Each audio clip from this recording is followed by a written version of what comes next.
Hola, ¿qué tal? Nos encontramos con el licenciado Francisco Blanco. Él es director jurídico de Human Access. Vamos a platicar de un tema importante, un tema que tiene que ver con la reforma laboral. Muchos están en contra, muchos están a favor. ¿Qué opinión le merece, licenciado, esta reforma laboral a nivel constitucional?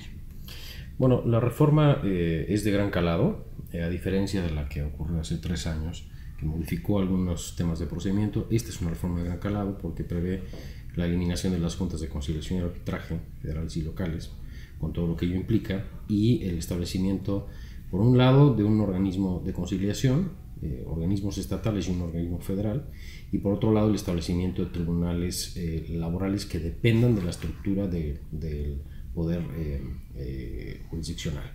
Por lo tanto, es una reforma que parte de la base de llevar la menor cantidad de conflictos laborales posibles a juicio, sino tratar de resolverlos por vía de conciliación. Sin embargo, más allá del alcance de la propia reforma, considero que para implementarla adecuadamente y que ésta realmente cambie o modifique diametralmente el resultado de los juicios laborales en México, debemos eliminar problemas de fondo, que esos no los puede digamos, mitigar directamente ninguna reforma. ¿Cuáles son esos problemas de fondo? Yo vería fundamentalmente 3. Uno de ellos es el abuso que algunas empresas, algunos empresarios cometen en contra de los trabajadores de muchas maneras, por ejemplo, poniendo condiciones más gravosas para la elaboración de los trabajos, o digamos, no pagando todas las percepciones que le corresponden a los trabajadores, o en la actualidad utilizando, por ejemplo, los contratos a prueba para lograr atraer talento por 3 meses y después despedir a esas personas sin indemnizarlas ni liquidarlas. Esas malas prácticas deberían poderse eliminar, y la única manera de hacerlo es que la industria, los empresarios, los patrones en general cambien su manera de ver la relación de trabajo hacia sus empleados y trabajadores. Por el otro lado, yo considero que las malas prácticas en los juicios laborales actuales, que van desde digamos, requerir prestaciones muy elevadas, muy por encima de lo que es la realidad en las demandas, eso encarece los juicios, le da a los empresarios, digamos, una sensación de estar siendo abusados, y por lo tanto eso complica cualquier arreglo o negociación. En la medida en que las partes en un conflicto se conduzcan con probidad, con honradez, y planteen las cosas como deben ser, considero que posiblemente pudiera cambiarse la justicia laboral en México. ¿Cómo poder eliminar estas malas prácticas? ¿Qué opciones tenemos? Porque es un tema importante laboral a que todos nos ocupa. Bueno, hay veces que las sanciones en la ley, en la Constitución, están previstas precisamente para evitar conductas indeseables. Considero que, a diferencia de otras materias que van, digamos, a tribunales civiles, mercantiles, de otra naturaleza, en materia laboral ha sido muy común el no penalizar o no sancionar conductas indeseables, como interponer demandas en contra de personas que no tienen ninguna relación con el trabajador ni la tendrían en ninguna otra esfera, el incrementar de manera absurda las prestaciones que teóricamente ganaban esos trabajadores, o por el otro lado el tratar de vincular, por ejemplo, a los representantes legales o a los miembros del consejo o a los accionistas en juicios laborales. Ese tipo de malas prácticas hace que los juicios se entorpezcan y entonces haya una mayor resistencia de los patrones a indemnizar adecuadamente a los trabajadores que han despedido, o que lleven digamos, una compensación adecuada al tiempo trabajado, a las labores y a la importancia que tenían. Por lo tanto, mientras no haya un cambio en la sociedad en general de respeto a la ley, difícilmente se va a cambiar. ¿Cuáles serían los desafíos que enfrenta, los principales desafíos que enfrenta esta reforma laboral?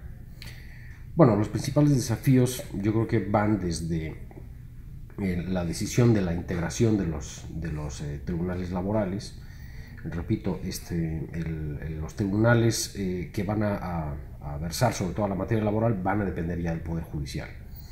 A diferencia de cómo están constituidas hoy las juntas de conciliación y arbitraje, que son tripartitas, donde hay un representante de los trabajadores, un representante de las empresas o del sector patronal y un representante del gobierno. Ese solo cambio, desde el punto de vista jurídico, jurisdiccional, es muy trascendente, y por lo tanto la implementación de esos tribunales con jueces especializados en la materia no va a ser sencillo. Sin embargo, todo cambio de gran calado requiere un tiempo. Por lo tanto, pienso que el gobierno debiera ser asertivo en informar a la población, a la sociedad en general, cuál va a ser, digamos, el periodo de transición adecuado para que esa reforma se implemente de verdad y que la propia sociedad lo pueda absorber, lo pueda abrazar. Los otros retos importantes van a ser principalmente en la materia sindical. A diferencia del sistema pasado, donde tanto el registro de los sindicatos en sí como el registro de los contratos colectivos se daba a nivel local, en las juntas de conciliación locales o con las juntas de conciliación federales, dependiendo de la materia, hoy va a haber un solo organismo que va a ser el que haga ese registro de sindicatos y contratos. Y por lo tanto, puede ser un reto importante la integración de ese organismo para que funcione adecuadamente y no sirva, digamos, como para constituir una traba que no permita desarrollar digamos, toda la materia sindical, principalmente la libertad de asociación y la libertad de los agremiados dentro de los sindicatos. Licenciado, ¿cuál sería la recomendación también a toda la gente sobre esta reforma laboral? Bueno, la recomendación es que pues ellos se puedan ir asesorando de sus especialistas en esta materia, que les recomienden, digamos, acciones preventivas. Todo lo que la sociedad, la iniciativa privada podemos hacer mediante autorregulación va a ser bueno.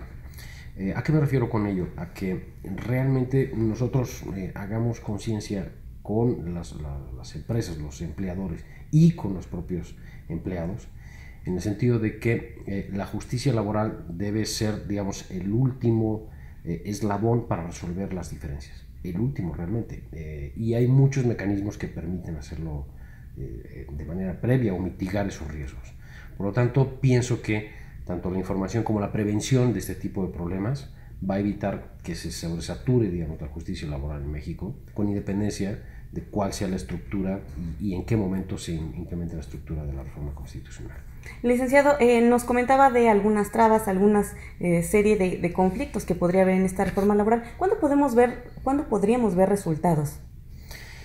Bueno, en la actualidad están trabajando varias confederaciones, principalmente Coparmex está trabajando con el Congreso de la Unión para tener, digamos, una homogeneidad en las leyes secundarias que se van a emitir, se van a discutir y eventualmente a publicar en cada estado.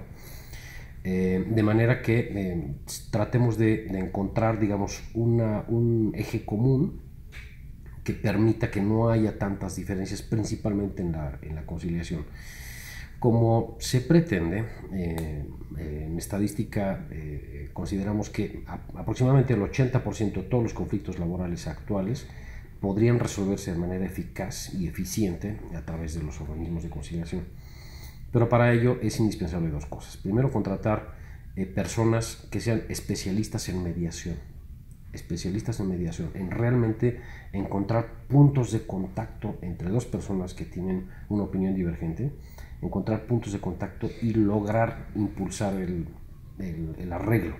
Y la segunda es que esas personas que ya tengan esa capacidad, esa habilidad, sean instruidas, educadas adecuadamente en la materia de derecho laboral.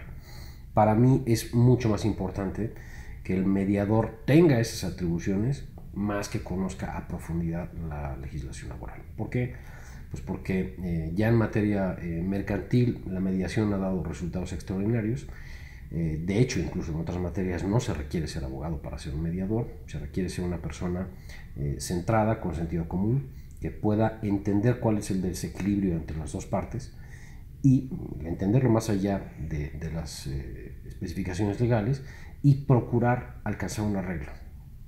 De ahí que creo que si se logra integrar esos organismos de conciliación de esta manera, realmente podría alcanzarse el reto de llevar la justicia de manera cotidiana a ser algo tradicionalmente llevado en México, de manera que esos procesos no sean largos ni para patrones ni tampoco para los trabajadores, que no se apliquen incentivos negativos como hasta ahora ha ocurrido. Hay muchos trabajadores y desde luego los abogados que los representan, que ven en los juicios laborales una especie de ahorro, ¿no? Porque la cantidad va creciendo de una manera geométrica y por lo tanto ellos apuestan, tanto trabajadores como sus abogados, apuestan a que la cantidad sea lo suficientemente grande como para que al llegar a una conciliación, un arreglo, perciban un monto que sea o que ellos consideren adecuado. Yo soy partidario de lograr a través de estos mecanismos una conciliación rápida, de manera que se perciba en muy poco tiempo una cantidad justa para ambas partes y se termine el conflicto y no se sobresature la justicia. ¿Algún comentario que quisiera agregar, licenciado? Pues sí, me gustaría invitar principalmente a abogados, tanto de patrones como de trabajadores, a que organicemos foros, ya sea auspiciados por la Barra Mexicana de Abogados o por otros colegios de abogados, y que podamos discutir de manera libre, entre pares, cuál es la mejor manera de impulsar la implementación de la reforma. Insisto, por muy buena que sea una ley o una reforma determinada, si no hay un verdadero espíritu de alcanzar una meta en común, un bien común, difícilmente cualquier reforma va a ser adicionalmente buena para la sociedad en general. Le agradezco mucho al director jurídico de Human Access, el licenciado Francisco Blanco. Gracias. A sus órdenes.